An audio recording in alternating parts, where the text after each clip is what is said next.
Amém, queridos irmãos? Chegamos à sexta-feira, quarta semana. Nessa quarta semana, o título geral é Ação de Graças e Oração do Apóstolo. O título da sexta-feira, a prática da imersão na palavra profética. Os versículos Efésios 5, 18 e 19. E não vos embriagueis com vinho, no qual há dissolução, mas enchei-vos do Espírito, falando entre vós com salmos, entoando e louvando de coração ao Senhor com hinos e cânticos espirituais. Senhor Jesus, obrigado, Senhor. Obrigado por Tua palavra. Obrigado por tudo que o Senhor deixou escrito para nós. E obrigado também, porque o Senhor continua falando conosco, revelando a Tua palavra para nós, mostrando no Senhor os mistérios ocultos, fazendo o nosso coração queimar com a Tua palavra. Obrigado, Senhor. Até o fim, continua falando conosco. Que sejamos alvos da Tua graça, da Tua misericórdia, Senhor, até o fim. O Senhor tem misericórdia de quem quer ter misericórdia, mas o Senhor também endurece quem o Senhor quer. Tudo é para Ti, tudo é para a Tua glória. E nós queremos também, Senhor, que a nossa vida seja para glorificar o Senhor. Por isso, cresce em nós, que essa palavra que nós temos recebido possa frutificar, essa palavra possa nos levar a dar toda a glória ao Senhor, a Te servir segundo o Teu coração. Amolece, Senhor, a cada dia o nosso coração, não permita que o nosso coração se endureça, pelo contrário, que o nosso coração seja uma boa terra para dar fruto segundo a Tua palavra. Obrigado, Senhor. Jesus é o nosso Senhor. Muito bem, queridos irmãos, hoje fala sobre a prática da imersão na palavra profética. Então, irmãos, é importante nós entendermos isso, não é? A palavra profética, ela não é uma palavra que vem para substituir a Bíblia. É uma palavra que está sempre em cima da Bíblia. Então, aqui, na sexta-feira, há alguns exemplos da palavra profética e da questão da imersão. Então, por exemplo, quando Paulo ele fala aos Efésios, capítulo 5, versículos 18 e 19, ele diz: não vos embriagueis com vinho, no qual há dissolução, mas enchei-vos do Espírito, falando entre vós com salmos, entoando e louvando de coração ao Senhor com hinos e cânticos espirituais. Então, por exemplo, esses hinos, esses cânticos espirituais, eles, como os nossos hinos, eles eram baseados na Bíblia, mas não necessariamente todos os hinos, todos os cânticos espirituais eram com as palavras da Bíblia. Isso quer dizer, irmãos, que o Espírito inspira muitos irmãos até hoje a criar hinos baseados na palavra. E esses hinos que falam da palavra de Deus, quando nós começamos a falar entre nós, a cantar de coração, a louvar o Senhor, esses hinos eles nos fazem ficar cheios do Espírito. Assim também, irmãos, quando, por exemplo, nós ouvimos uma mensagem, nós estamos ouvindo uma mensagem, e essa mensagem ela é baseada na palavra de Deus. E essa mensagem, esse falar, irmãos, ele toca o nosso coração. Muitas vezes, em muitos anos atrás, eu ouvi que sempre que nós ouvimos uma mensagem, nós precisamos orar ao Senhor sobre o conteúdo daquela mensagem, para que aquele conteúdo, aquele falar que o Senhor dispensou para você, para mim, ele de fato faça morada no nosso coração, nós entendamos o que o Senhor quer nos iluminar com esse falar, entende?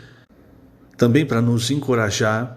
Então é sempre um falar que está baseado nas Escrituras. E um dos exemplos que nós temos no Alimento Diário sobre a questão do falar profético é o que acontece em Lucas 24. Em Lucas 24, irmãos, o Senhor ele já havia morrido e ressuscitado. Mas havia 2 discípulos, vocês conhecem a história, que estavam no caminho de Emaús, que eles tinham muitas dúvidas. Veja, irmãos, olha só. Esses 2 discípulos, eles tinham todo o Antigo Testamento. E eles passaram Nós não sabemos se eles passaram os 3 anos e meio do ministério junto com o Senhor, mas eles passaram boa parte do ministério do Senhor em carne, eles passaram junto com o Senhor. Então eles ouviram muitas palavras, certo?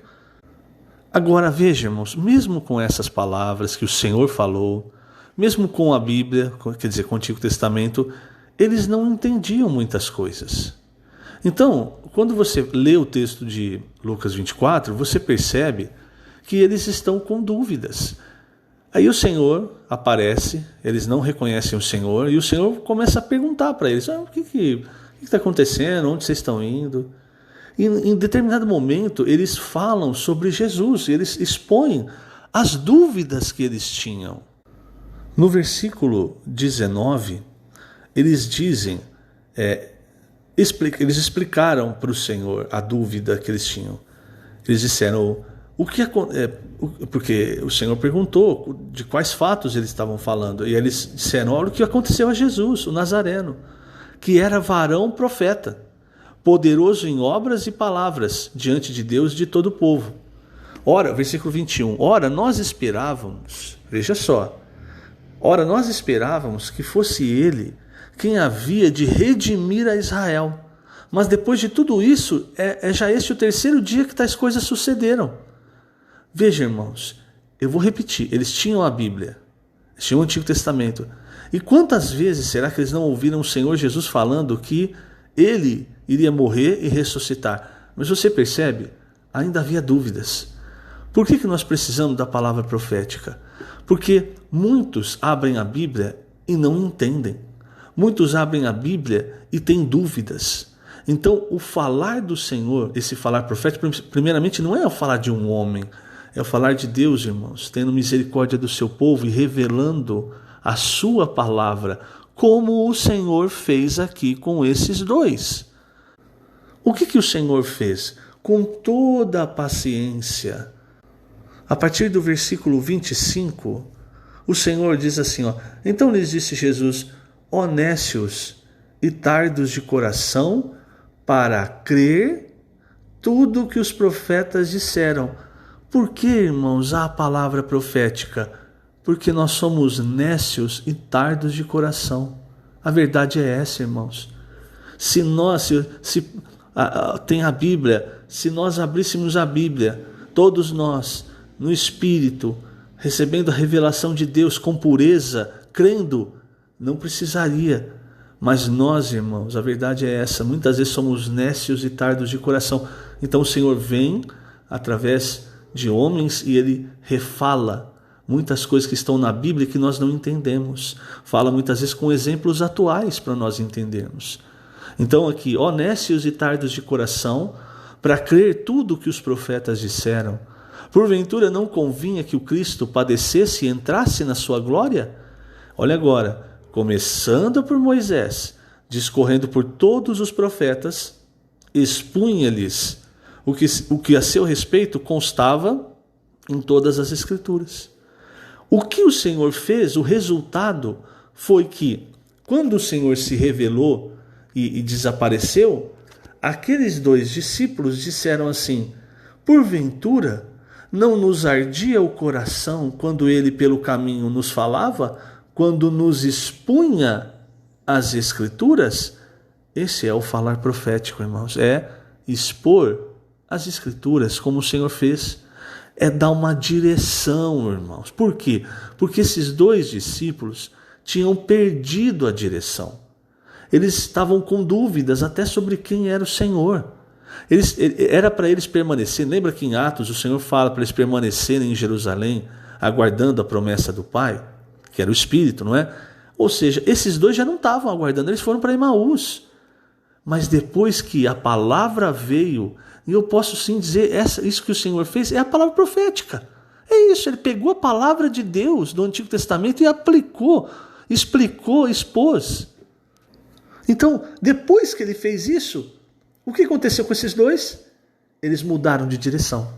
Eles foram realinhados para a mesma direção que os outros discípulos. Ou seja, se você continuar lendo o trecho, diz que eles voltaram felizes para Jerusalém. Então entende, irmãos? Eu vou mostrar, irmãos, outro trecho para que vocês entendam como nós, muitas vezes, há trechos na Bíblia que nós precisamos de muita luz do Senhor. E o Senhor, a prática do Senhor não é dar uma luz a respeito de algo, um para cada um.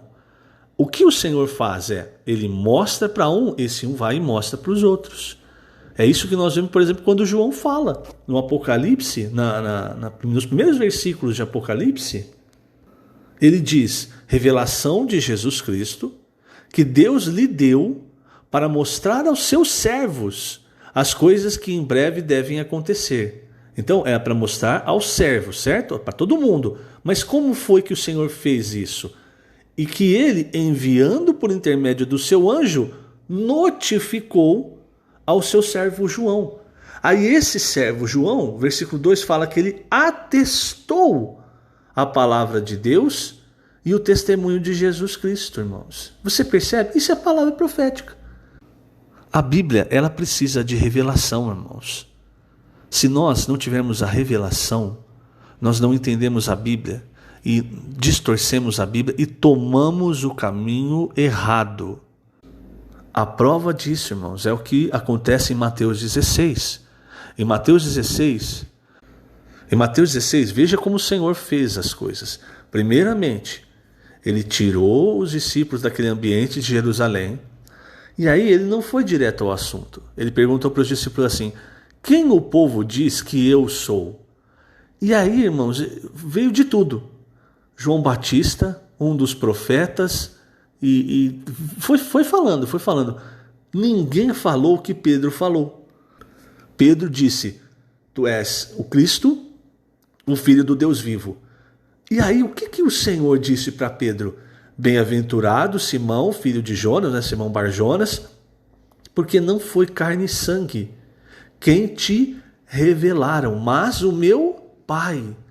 Isso quer dizer, as pessoas ali, até aquele tempo, elas estavam andando com Jesus, elas viam Jesus fazendo milagres, elas ouviam Jesus, mas elas não tinham revelação de quem era Jesus. Naquele momento, o Pai revelou para Pedro, esse aqui é o meu filho, é o Cristo. E em sequência, o Filho revela então para eles, para os 12, o seu mistério, a igreja. Então, irmãos, nós precisamos de revelação para ver Cristo, em primeiro lugar. Só que também nós precisamos de revelação para ver a igreja, irmãos. Eu vou dizer uma coisa, isso não são todos que vêm. Isso é uma revelação que vem do próprio Senhor. E nessa mesma linha, irmãos, nós precisamos de revelação para entender muito do que a Bíblia ela tem para nos mostrar. Veja, por exemplo, no capítulo 12 de Gênesis, o Senhor está falando com Abraão, não é? E muitos não entendem e acham que essa é apenas uma história. Mas tem muita coisa implícita nessa história, nessas palavras. Então, o Senhor, no Gênesis 12, ele diz, disse o Senhor a Abraão, sai da tua terra, da tua parentela, da casa de teu pai, e vai para a terra que te mostrarei. De ti farei uma grande nação, te abençoarei, te engrandecerei o nome, se tu uma bênção. Abençoarei os que te abençoarem, amaldiçoarei os que te abençoarem. Olha agora, em ti serão benditas todas as famílias da terra. É um trecho que passa, não é? Passa despercebido, porque a gente, sem revelação, a gente pensa só o seguinte, ele está falando do povo de Israel, certo? Mas veja, o que o Senhor disse? Em ti serão benditas todas as famílias da terra.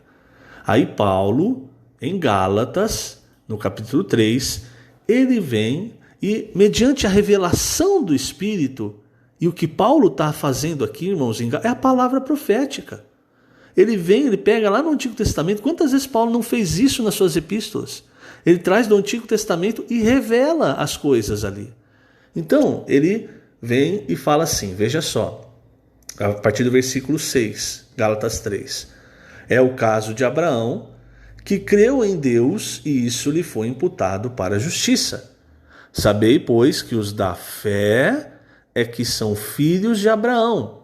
Olha agora o 8. Ora, tendo a Escritura previsto que Deus justificaria pela fé os gentios, para um pouquinho. Você entendeu o que Paulo falou? Ele disse que a Escritura, o Antigo Testamento, previu que Deus justificaria pela fé os gentios. Aonde ele viu isso? Porque em Gênesis não está explícito isso. Isso vem da revelação do Espírito, revelando a palavra. Aí ele continuou o versículo dizendo: pré-anunciou o Evangelho a Abraão, dizendo: em ti serão abençoados todos os povos. Você volta lá para Gênesis, se você não tivesse Gálatas, você entenderia que essa frase, em ti serão benditas todas as famílias da terra, lá em Gênesis, significa tudo isso que Paulo vai trazer? Para resumir, por causa do tempo, no versículo 14, ele deixa as coisas ainda mais claras, no versículo 14 de Gálatas 3. Ele diz assim: para que a bênção de Abraão, lembra? Em ti serão benditas, não é? Então ele pegou esse trecho e falou assim: olha, sabe a bênção de Abraão? Na verdade, olha o que é a bênção de Abraão. Para que a bênção de Abraão chegasse aos gentios em Jesus Cristo, a fim de que recebêssemos pela fé o Espírito prometido. Veja, irmãos, aquilo que foi prometido para Abraão, que parecia ser só uma história, na verdade é para nós, gentios. Como é que você ia saber disso? Se Deus não tivesse revelado para Paulo escrito, e ele escreveu Gálatas quando estava na prisão. E aí essa revelação vem para nós, entende? Então hoje, irmãos, Deus continua inspirando não algo que está fora da Bíblia. Não é uma revelação nova fora da Bíblia. O princípio da palavra profética é essa. É revelar para nós que muitas vezes somos como aqueles dois de Emaús. Somos nécios, não é? Tardios de coração. Quantas vezes, irmãos, quando o Senhor falou uma palavra através de um irmão, nós entendemos a revelação bíblica e nós entendemos aquilo que o Senhor quer de nós. Nós fomos iluminados. O Senhor mostrou: olha, eu estou errando nisso. Eu não sabia disso, mas olha só o que a Bíblia está mostrando. Então, essa é a palavra profética, irmãos, que o Senhor está trazendo para nós. Para encerrar, por causa do tempo, eu vou ler na página 67 o penúltimo e o último parágrafo. E se você entender, irmão, esse encargo, esse sentimento, seu coração vai queimar. O problema é, talvez se a gente não entender, o problema é que nosso coração pode se endurecer quanto àquilo que o Senhor está fazendo. Por isso, irmão, nós precisamos ir diante do Senhor. Sempre que você tiver dúvidas, vá diante do Senhor. Então, página 67, penúltimo e último parágrafo. Outro exemplo sobre a palavra profética está no livro de Atos. Ali lemos que um anjo do Senhor levou Filipe para o caminho que desce de Jerusalém a Gaza. Filipe encontrou um eunuco etíope e viu que ele lia o profeta Isaías. Em seguida, disse o Espírito a Filipe: aproxima-te desse carro e acompanha-o. Correndo, ouviu-o ler o profeta Isaías e perguntou: compreendes o que vens lendo? Ele respondeu: como poderei entender se alguém não me explicar? E convidou Filipe a subir e a sentar-se junto a ele. Então Filipe explicou e, começando por essa passagem da Escritura, anunciou-lhe a Jesus. Isso está em Atos, capítulo 8, do 29 a 35. Depois disso, o eunuco foi batizado. Então, você percebe? Vai sempre precisar, irmão, de alguém para explicar, para mostrar os princípios bíblicos. Senão, irmãos, nós erramos. Aí você pode dizer assim: não, mas eu já sou crescido em vida, eu já aprendi muita coisa. Tudo bem, mas você se esquece que você pode falar: ah, mas isso eu já vi. Só que você se esquece que na igreja, toda hora, está entrando irmãos. A igreja é viva. Então, entrou um irmão que não sabe. Precisa do quê? Precisa da palavra, precisa de alguém para ajudá-lo a entender os princípios, a Bíblia, para que ele ande no caminho do Senhor. Então, irmãos, está repetindo isso, está falando aquilo. Sim, do mesmo jeito que você, quando entrou, era neófito, novo na fé, e precisava aprender, muitos estão entrando hoje. Então, você já está mais crescido, você pode também cavar na palavra Entende? Agora, perceba que a palavra profética é essa palavra para nos dar direção, para todos nós irmos no mesmo caminho. Do contrário, vai cada um para um lado. Cada um entende uma coisa e fica igual a Torre de Babel. Torre de Babel, a hora que o Senhor confundiu, antes era um só falar, aí a edificação estava avançando. A hora que o Senhor confundiu a língua, foi cada um para um lado, ninguém mais se entendia, a edificação parou. Hoje, irmãos, o nosso objetivo é a edificação do corpo de Cristo, a edificação da igreja, e nós fazemos aquilo que o Senhor tem nos dado. Vou parar por aqui por causa do tempo. Que o Senhor te abençoe grandemente nesse dia. Lembrando, estamos colocando agora essas gravações no YouTube da Igreja em Ribeirão Preto. Você acessa na parte de vídeos. Que o Senhor te abençoe grandemente. Jesus é o Senhor.